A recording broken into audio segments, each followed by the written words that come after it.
Good morning friends. मैं Amit Kumar Gupta advocate अपने income tax के केसेस की सीरीज़ में आज जो केस आप लोगों के सामने डिस्कस करूंगा उस केस का नाम है Richfield health and beauty private limited versus income tax officer. ये केस बॉम्बे हाई कोर्ट ने डिसाइड किया। मैटर 440 ITR पेज नंबर 41 पे रिपोर्ट हुआ। केस का डिसीजन 15 नवंबर 2021 का है, बहुत लेटेस्ट डिसीजन है। सेक्शन 148 के ऊपर ये केस है। ये वो सिचुएशन को कवर कर रहा है जिस केस में एसएससी का पहले असेसमेंट हुआ सेक्शन 143 सब सेक्शन 3 के अंदर, और फिर डिपार्टमेंट सेक्शन 148 करता है। इस ऐसे केसेस के अंदर जो मेन इशू इन्वॉल्व होता है वो ये होता है कि क्या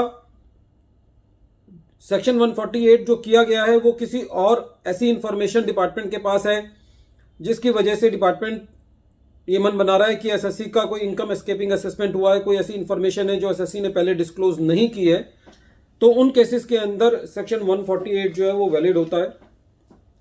ये मोटे तौर पे लॉ की सिचुएशन है, लेकिन जहां पे एसएससी की असेसमेंट थॉरोली हो चुकी है, जिन मुद्दों पर सेक्शन 143 सब सेक्शन 3 के अंदर एसएससी को क्वेश्चनरी दिया गया और उन मुद्दों पर डेलिब्रेट डिस्कशंस हो चुका होता है, और सेम सेट ऑफ इंफॉर्मेशन पे जो कि डिपार्टमेंट के पास during the assessment proceedings available होती हैं, उसी सेट ऑफ इंफॉर्मेशन के बेसिस पर सेक्शन 148 रीओपन नहीं किया जा सकता। ये इस केस की सोल है। इस केस के अंदर भी यही हुआ। एसएससी का 2 सालों का असेसमेंट सेक्शन 143 सब सेक्शन 3 के अंदर हो चुका था। असेसमेंट ईयर 12-13 का और असेसमेंट ईयर 13-14 का, इन दोनों का केस जो है वो 148 के अंदर रीओपन किया गया।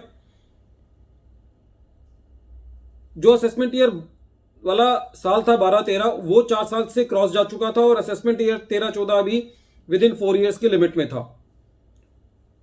दोनों के अंदर जो एसएससी था, क्योंकि एसएससी वो हेल्थ और ब्यूटी प्रोडक्ट्स में डील कर रहा था, एसएससी ने काफी सारा खर्चा एडवर्टाइजमेंट और मार्केटिंग पे किया हुआ था, जो कि सेक्शन 143 सब सेक्शन 3 की असेसमेंट के अंदर पूरा उस पर डेलिब्रेशन हो चुका था, और उस सारे खर्चे को डिपार्टमेंट ने एक्सेप्ट कर लिया था। डिपार्टमेंट ने एसएससी को सेक्शन 148 का नोटिस इशू किया और ये कहा कि आपके जो खर्चे हैं वो सेक्शन 37 के अंदर अलाउ नहीं किए जाएंगे, और ये कहा कि Indian medical council act 1956 read with Indian medical council professional conduct etiquette and ethics rules, medical के अंदर एडवर्टाइजमेंट जो है वो अलाउ नहीं है,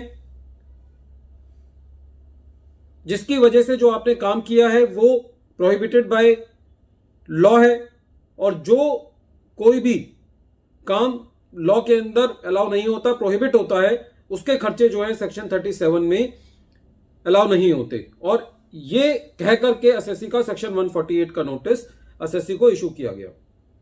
एसएससी जो है वो इन दोनों नोटिस के अगेंस्ट हाई कोर्ट में रिट के अंदर गया, और कोर्ट ने जो इस केस में जो फैसला दिया वो ये कहा कि जब आप सेक्शन 143 सब सेक्शन 3 की असेसमेंट कर रहे थे, तब भी ईओ के पास ये इंफॉर्मेशन थी कि एसएससी ने ये सारा खर्चा किया है, और सारी डेलिब्रेशन इस मुद्दे पर हुई थी, और उस वक्त भी असेसिंग ऑफिसर की जानकारी में ये था कि ऐसा कोई लॉ है जो कि मेडिकल प्रोफेशन में एडवर्टाइजमेंट और मार्केटिंग के खर्चे को डिसअलाउ करता है और प्रोहिबिट करता है। ये कोई ऐसी इंफॉर्मेशन नहीं है कि जो उस टाइम लॉ नहीं था। उस टाइम भी जब असेसमेंट हो रही थी सेक्शन 143 सब सेक्शन 3 की, और अब जो सेक्शन 148 का नोटिस इशू किया गया है, तब भी ये लॉ एग्जिस्ट करता था। चाहे असेसिंग ऑफिसर को ये लॉ उस टाइम पता था या नहीं पता था, ये मटेरियल नहीं करता। Ignorance of law is not an excuse. तो असेसिंग ऑफिसर ये नहीं कह सकता कि साहब मुझे तो उस टाइम इस लॉ के बारे में नहीं पता था, मुझे अब ये बात पता चला कि ये खर्चा तो जो है वो लॉ के अंदर प्रोहिबिट है, इसलिए सेक्शन 37 के अंदर इसको अलाउ नहीं किया जा सकता।